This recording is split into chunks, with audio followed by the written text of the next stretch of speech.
सी programming सीखने की series के इस वीडियो में आज हम प्रॉब्लम नंबर 36 को सॉल्व करेंगे। तो आज के इस वीडियो के लिए हमारे पास प्रॉब्लम है कि हमें एक सी प्रोग्राम लिखना है जो यूज़र द्वारा दिए गए लोअर केस कैरेक्टर को अपर केस कैरेक्टर में और यूज़र द्वारा दिए गए अपर केस कैरेक्टर को लोअर केस कैरेक्टर में कन्वर्ट कर सके। तो इस प्रॉब्लम को सॉल्व करने का जो लॉजिक है वो थोड़ा सा कॉम्प्लिकेटेड है। तो चलिए आज के प्रोग्राम को लिखने से पहले हम एक बार इस प्रॉब्लम को सॉल्व करने के लॉजिक को डिटेल में एग्जाम्पल के साथ समझ लेते हैं। तो सबसे पहले हम मान लेते हैं कि यूज़र जो हमें कैरेक्टर दे रहा है उस कैरेक्टर को हम अपने प्रोग्राम में ch नाम के वेरिएबल में स्टोर कर रहे हैं, और यूज़र जो सबसे पहला कैरेक्टर दे रहा है उसको हम मान लेते हैं कि यूज़र ने दिया है सबसे पहले कैपिटल बी। अब यूज़र ने हमें कैपिटल बी दिया है तो हमें आउटपुट में क्या यूज़र को दिखाना है, स्मॉल बी दिखाना है कि आपने जो अपर केस कैरेक्टर दिया था उसका लोअर केस कैरेक्टर ये होगा। ठीक है, तो इस काम को करने के लिए पहले हमें क्या करना पड़ेगा कि यूज़र ने जो कैरेक्टर इनपुट कराया है हमको पहले चेक करना पड़ेगा कि वो कैरेक्टर अपर केस में है या नहीं है। ठीक है, तो जैसे ही हमने चेक किया तो हमें पता चला कि ये कैरेक्टर अपर केस में है। तो जैसे ही हमें पता चला कि ये कैरेक्टर अपर केस में है तो हमें इसको क्या कन्वर्ट करना है, अब हमें इसे कन्वर्ट करना है लोअर केस में। तो लोअर केस में जो कन्वर्ट करने का लॉजिक है वो यहाँ पे लिखा हुआ है। तो चलिए सबसे पहले हम इस लॉजिक को समझते हैं। तो ये हमें क्यों करना है, देखिए कैपिटल ए की जो आस्काई वैल्यू होती है वो 65 होती है, इसी तरीके से कैपिटल बी की जो आस्काई वैल्यू होगी वो 66 होगी। ठीक है, उसी तरीके से स्मॉल ए की आस्काई वैल्यू होती है 97, तो स्मॉल बी की आस्काई वैल्यू क्या होगी 98। तो अभी जो यूज़र ने दिया है वो क्या है, कैपिटल बी है जिसकी आस्काई वैल्यू क्या है 66 है, और हमें कहाँ पहुँचना है 98 में पहुँचना है। तो अगर हम 66 में ऐड कर देंगे 32 को तो हमें क्या मिलेगा, हमें मिलेगा 8 यहाँ पे और 9 यहाँ पे 98। ठीक है, 98 किसकी आस्काई वैल्यू है, स्मॉल बी की आस्काई वैल्यू है। तो इस तरीके से अगर हमें कोई लेटर कोई कैरेक्टर कैपिटल में दिया हो और उसमें हम 32 अगर ऐड कर दें तो हमें क्या मिल जाएगा, उस कैरेक्टर का लोअर केस वाला वर्जन मिल जाएगा। इसी तरीके से मान लेते हैं कि यूज़र ने जो कैरेक्टर दिया है वो स्मॉल भी दिया है। ठीक है, इस बार स्मॉल केस दिया है। तो हम जब चेक करेंगे कि क्या जो यूज़र ने कैरेक्टर दिया है वो कैपिटल में है या अपर केस में है, तो हमारी ये कंडीशन क्या हो जाएगी, गलत हो जाएगी। तो हम कहाँ पहुँच जाएंगे, इस केस में पहुँच जाएंगे और हमें पता चलेगा कि यूज़र ने जो कैरेक्टर दिया है वो लोअर केस में है। अब लोअर केस में यूज़र ने हमें दिया है तो हमें यूज़र को रिटर्न क्या करना है, इस कैरेक्टर का अपर केस वाला वर्जन हमें रिटर्न करना है। तो फिर से वही लॉजिक हम यूज़ करेंगे। हमें पता है कि बी की आस्काई वैल्यू है कितनी 98 और कैपिटल बी की आस्काई वैल्यू है 66। अभी हमने यहाँ पे ऊपर ये चीज़ देखी है। ठीक है, स्मॉल बी की आस्काई वैल्यू 98 और कैपिटल बी की आस्काई वैल्यू 66। तो अगर 98 में मैं माइनस कर दूँ 32 को तो हमें क्या मिल जाएगा, हमें मिल जाएगा 66। इसका मतलब ये हुआ कि अगर यूज़र ने जो कैरेक्टर हमें लोअर केस में दिया है अगर उसमें हम 32 को माइनस कर देंगे तो हमें क्या मिल जाएगा, उसका अपर केस वाला वर्जन मिल जाएगा जो कि यहाँ पे इस केस में कैपिटल बी है। ठीक है, और अगर मान लीजिए कि यूज़र ने हमें कोई कैरेक्टर इनपुट में दे दिया है, मान लीजिए हमें यूज़र ने कोई डिजिट इनपुट में दिया है या कोई स्पेशल सिंबल यूज़र ने हमें इनपुट में दिया है, तो ये कंडीशन भी फॉल्स हो जाएगी जब हम चेक कर रहे हैं कि क्या हमारा कैरेक्टर अपर केस में है, और ये कंडीशन भी फॉल्स हो जाएगी और हम कहाँ पे आ जाएंगे, लास्ट कंडीशन में, जहाँ पे हम प्रिंट कर देंगे कि नॉट एन अल्फ़ाबेट। ठीक है, और जो कैरेक्टर यूज़र ने दिया है वो कैरेक्टर अनचेंज्ड रह जाएगा। ठीक है, तो इस तरीके से ये लॉजिक हमें यूज़ करना है आज के इस प्रॉब्लम को सॉल्व करने के लिए। तो चलिए अब हम चलते हैं अपने VS कोड में और आज की इस प्रॉब्लम को हम सॉल्व करते हैं कंडीशनल ऑपरेटर का यूज़ करके सी लैंग्वेज में। तो मैंने अपना VS कोड ओपन कर लिया है और अपने VS कोड में वो प्रोग्राम लिख लिया है जो हमारी आज की इस प्रॉब्लम को सॉल्व करेगा। लेकिन इस प्रोग्राम को समझने से पहले चलिए एक बार हम इस प्रोग्राम को रन करके देखते हैं कि ये प्रोग्राम हमें किस तरीके से हमारी प्रॉब्लम को सॉल्व कर रहा है। तो जैसे ही मैंने इस प्रोग्राम को रन किया तो सबसे पहले मुझे ये मैसेज दिखेगा कि inter a single alphabet character. तो मान लीजिए कि मैं सबसे पहले कैपिटल बी एंटर करता हूँ जैसे कि हमने लॉजिक में समझा था। तो जैसे ही मैंने एंटर की प्रेस किया तो मुझे मैसेज दिखा the converted character is small B. एकदम सही है, हमने कैपिटल बी अपर केस में हमने एक कैरेक्टर इनपुट कराया और हमें स्मॉल बी में उसका आउटपुट मिला। ठीक है। एक नोट भी है साथ में कि capital B is a valid alphabet, ठीक है, एकदम सही है। इसके बाद मैं एक प्रोग्राम को एक बार और रन करता हूँ और इस बार मैं इनपुट में देता हूँ स्मॉल बी। तो स्मॉल बी देने पर हमें जो आउटपुट मिला वो है कि the converted character is capital B, एकदम सही है। हमने स्मॉल बी दिया, हमें कैपिटल बी आउटपुट में मिला। और एक साथ में एक नोट भी है कि small B is a valid alphabet. Okay, तो एक बार हम क्या करते हैं, इस बार प्रोग्राम फिर से रन करते हैं और इस बार हम इनवैलिड अल्फ़ाबेट देते हैं, मतलब हम एक डिजिट दे देते हैं इनपुट में, जैसे कि 1। ये एक इनवैलिड अल्फ़ाबेट है, ठीक है, ये अल्फ़ाबेट है ही नहीं, इसमें कन्वर्जन नहीं होना चाहिए। तो जैसे ही मैं इसको एंटर करके इनपुट दूंगा तो मुझे जो मैसेज मिलेगा वो होगा द कन्वर्टेड कैरेक्टर इज़ 1, ठीक है। 1 हमने दिया था, हमें 1 ही मिला। और नोट में यहाँ पे लिखा है कि 1 is not an alphabet so no conversion applied. 1 कोई अल्फ़ाबेट नहीं है, इसलिए कन्वर्जन अप्लाई नहीं हुआ, ठीक है। तो इस तरीके से ये हमारा प्रोग्राम आउटपुट दे रहा है, जो कि एकदम सही है। तो चलिए हम आगे बढ़ते हैं और अपने इस प्रोग्राम को समझते हैं। तो इस प्रोग्राम की शुरुआत में सबसे पहले हमने इंक्लूड किया है stdio.h। इंक्लूड मतलब होता है, हैज़ इंक्लूड मतलब होता है कि इस हेडर फाइल को हम अपने प्रोग्राम में इंक्लूड कर रहे हैं। जब हमारा प्रोग्राम रन हो तो इस हेडर फाइल में जो कंटेंट लिखा है उसको भी कंसीडर किया जाए, ठीक है। तो इस हेडर फाइल में क्या कंटेंट लिखा है, इस हेडर फाइल में कंटेंट लिखा है कि प्रिंटफ और स्कैनफ कैसे काम करेंगे, ठीक है।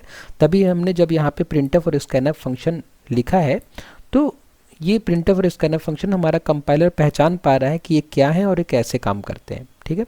उसके बाद में मेन फंक्शन के अंदर हमने 2 वेरिएबल्स डिक्लेयर किए हैं, दोनों ही वेरिएबल कैरेक्टर टाइप के हैं। ch नाम का वेरिएबल में हम यूज़र से कैरेक्टर लेंगे और कन्वर्टेड नाम के वेरिएबल में हम जो हमारा कन्वर्टेड कैरेक्टर होगा उसको हम स्टोर करेंगे। उसके बाद में प्रिंटफ की मदद से हम यूज़र को मैसेज दिखाएंगे कि inter a single alphabet character. ये जो मैसेज आपको दिख रहा था यहाँ पे, inter a single alphabet character, वो इसी लाइन की वजह से दिख रहा था। उसके बाद हमने जो स्मॉल बी या कैपिटल बी एंटर कराया तो वो जो वैल्यू रिसीव हो रही है ch में वो स्कैनफ फंक्शन के द्वारा रिसीव हो रही है। अगर हम ये स्कैनफ फंक्शन यहाँ नहीं लिखते तो हम ना कैरेक्टर दे पाते और ना हमारा प्रोग्राम कैरेक्टर को रिसीव कर पाता, ठीक है। इसलिए प्रिंटफ और स्कैनफ लाइन ये हमारी काम आ रही है इनपुट लेने के लिए और हमें मैसेज दिखाने के लिए, या बेसिकली मैसेज दिखाकर इनपुट लेने के लिए, ठीक है। उसके बाद में हमारे प्रोग्राम में ये सबसे इंपॉर्टेंट लाइन है जो कन्वर्जन कर रही है। तो इस लाइन को डिटेल में समझने के लिए हम क्या करते हैं कि इस लाइन को हम कॉपी पेस्ट कर लेते हैं अपने माइक्रोसॉफ्ट व्हाइट बोर्ड में, ताकि हम ड्राई रन करके देख सकें कि ये लाइन किस तरीके से काम कर रही है। तो इस लाइन को समझने के लिए हम सबसे पहले इमेजिन कर लेते हैं कि ch नाम के वेरिएबल में यूज़र ने एक जो कैरेक्टर इनपुट कराया है वो कैपिटल बी है, ठीक है। अब यहाँ पे इस लाइन में जो हमें समझनी है उसमें कंडीशनल ऑपरेटर का यूज़ हुआ है, ठीक है। ये कंडीशनल ऑपरेटर का यहाँ पे यूज़ हुआ है इस क्वेश्चन मार्क से और इस कॉलन से हम पहचान पा रहे हैं। और कंडीशनल ऑपरेटर में हम जानते हैं कि 3 पार्ट होते हैं, ठीक है। पहला पार्ट यहाँ पे ये कंडीशन चेक होता है, कंडीशन, और अगर कंडीशन ट्रू होती है तो हम ये पार्ट एग्जीक्यूट करेंगे ट्रू होने पर, और कंडीशन अगर फॉल्स होती है तो ये पार्ट जो लिखा है इसके बाद में यहाँ पे, इसको हम एग्जीक्यूट करेंगे कब, जब कंडीशन हमारी फॉल्स हो जाएगी।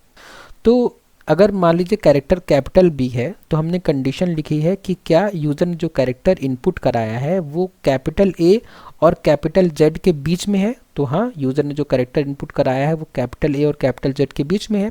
कंडीशन ट्रू है। कंडीशन ट्रू है तो हम क्या करेंगे, हम दिए गए कैरेक्टर में 32 ऐड कर देंगे, ठीक है। हमें पता है, अभी हमने लॉजिक में समझा था कि जो कैपिटल बी होता है उसकी आस्काई वैल्यू 66 होती है, हम उसमें 32 ऐड करेंगे तो हमें क्या मिल जाएगा 98, और 98 रिप्रेजेंट करता है किस कैरेक्टर को, स्मॉल बी को, ठीक है। तो स्मॉल बी कहाँ चला जाएगा, इस कन्वर्टेड नाम के वेरिएबल में। मतलब कन्वर्टेड में हमें क्या वैल्यू मिल गई, कन्वर्टेड में हमें वैल्यू मिल गई स्मॉल बी, ठीक है। इसके बाद क्या होगा, स्मॉल बी हमें मिल गया कन्वर्टेड में, तो हमें जो आउटपुट में मिलेगा the converted character is small B, ठीक है। ये जो हमें आउटपुट मिला यहाँ पे ये सबसे ऊपर में the converted character is small B, ठीक है। इस लाइन की वजह से, ये प्रिंटफ जो लाइन है ये वाली, इस लाइन की वजह से हमें ये आउटपुट मिल रहा है। उसके बाद में ये नीचे एक और नोट प्रिंट हुआ है, ये नोट के लिए हमने यहाँ पे ये मैसेज लिखा है। ये मैसेज क्या है देख लेते हैं। इस नोट में ये जो मैसेज लिखा है, इस मैसेज में हम कर रहे हैं, पहले तो नोट लिख के आया तो नोट एज इट इज़ लिखा जाएगा। उसके बाद में परसेंटेज सी मतलब सी एच की वैल्यू, सी एच की वैल्यू मतलब क्या है, सी एच की वैल्यू है मतलब कैपिटल बी। ठीक है, अभी फिलहाल इस इंस्टेंस पे जब हम प्रोग्राम रन कर रहे हैं तो सी एच की वैल्यू क्या है, कैपिटल बी। नोट ये है कि capital B is percentage S मतलब कि अब ये जो कंडीशनल ऑपरेटर यहाँ पे भी लगा हुआ है, ये कंडीशनल ऑपरेटर जब सॉल्व होगा, ये कंडीशनल ऑपरेटर जो यहाँ पे लगा हुआ है, इस कंडीशनल ऑपरेटर को सॉल्व करने में इन दोनों में से एक स्ट्रिंग प्रिंट होके आएगी। ठीक है, तो हम ऐसे ही सॉल्व कर लेते हैं, हमने काफ़ी सारे प्रोग्राम किए हैं अभी तक। तो देखिए कैपिटल बी जो है वो कैपिटल ए और कैपिटल जेड के बीच में लाई करता है। ठीक है, ये कंडीशन ट्रू हो जाएगा, ट्रू होने पर ये पूरा कंडीशन ट्रू हो जाएगा क्योंकि बीच में लॉजिकल और लगा हुआ है, और ट्रू होने पर हमें क्या मिल जाएगा, ये वाली स्ट्रिंग मिल जाएगी। ठीक है, तो प्रिंट होके क्या आ जाएगा, नोट में प्रिंट होके आ जाएगा कि capital B is a valid alphabet. ठीक है, यही हमें प्रिंट होके आया था कैपिटल बी वाले केस में। देखिए सबसे यहाँ पे हमने रन किया था प्रोग्राम को, यहाँ पे ये capital B is a valid alphabet. ठीक है, इसी तरीके से मान लीजिए कि यूज़र क्या देता है हमें इनपुट में मान लीजिए कि स्मॉल बी देता, यूज़र हमें इनपुट में क्या देता, स्मॉल बी देता। तो अब आप समझ रहे होंगे अगर हमें स्मॉल बी मिलता तो ये कंडीशन गलत हो जाती क्योंकि हमारा स्मॉल बी इसके बीच में लाई नहीं करता। ठीक है, ये कंडीशन फॉल्स होती तो हम कहाँ जाते, हम नीचे वाले केस में जाते और ये कंडीशन चेक करते हैं कि क्या स्मॉल बी स्मॉल ए और स्मॉल जेड के बीच में लाई करती है, तो कंडीशन ट्रू होती, और ट्रू होती तो हम क्या करते, हम दिए गए कैरेक्टर में से 32 माइनस करते, मतलब बी की आस्काई वैल्यू 98, इसमें हम 32 माइनस करते तो हमें क्या मिलता, 66 मिलता, जो कि कैपिटल बी को रिप्रेजेंट करता, और कैपिटल बी जाके कहाँ स्टोर होता, इस कन्वर्टेड नाम के वेरिएबल में स्टोर होता, और उसके बाद हमारा नेक्स्ट लाइन प्रिंट हो जाता। उसी तरीके से अगर मान लीजिए कि इनपुट में यूज़र ने एक डिजिट दिया तो ये कंडीशन भी गलत हो जाती, ये ऊपर जो कंडीशन लिखी गलत होती, हम यहाँ आते फिर ये कंडीशन भी गलत होती और हम जाके क्या प्रिंट करते हैं, सी एच, मतलब जो 1 हमें यूज़र ने दिया है उसी 1 को हम कहाँ रख देते हैं, कन्वर्टेड नाम के वेरिएबल में। ठीक है, सिंपल है, आप थोड़ा एक बार इसको ड्राई रन खुद से भी करेंगे तो आपको ज़्यादा समझ में आएगा। तो जब यूज़र ने अगर मान लीजिए कोई डिजिट या स्पेशल कैरेक्टर दिया तो पहली कंडीशन फेल हो जाएगी। पहली कंडीशन क्यों फेल हो जाएगी, क्योंकि ये कैरेक्टर कैपिटल ए और कैपिटल जेड के बीच में नहीं आता। तो हम यहाँ पे गए, फिर हम ये चेक करेंगे कि ये कैरेक्टर स्मॉल ए और स्मॉल जेड के बीच में भी नहीं आता, तो कंडीशन ये भी गलत है। तो हम अब इसके बाद जो क्वेश्चन मार्क लगा है उस सेंटेंस को नहीं, उस वाले स्टेटमेंट को नहीं, उसके बगल वाले स्टेटमेंट जो कि सिर्फ सी एच लिखा है इसको एग्जीक्यूट करेंगे, और सी एच मतलब क्या हो जाएगा, वही कैरेक्टर जो यूज़र ने दिया है यही कैरेक्टर स्टोर हो जाएगा कहाँ, कन्वर्टेड में। ठीक है, और उसके बाद का नोट वाला तो हम समझ ही रहे हैं, उसमें तो बस एक ही कंडीशन लिखी है, यहाँ पे एक ही कंडीशन लिखी है। अगर ये कंडीशन ट्रू होगा तो हम इसको प्रिंट करेंगे, और फॉल्स होगा तो हम इसको प्रिंट करेंगे, नॉट एन अल्फ़ाबेट।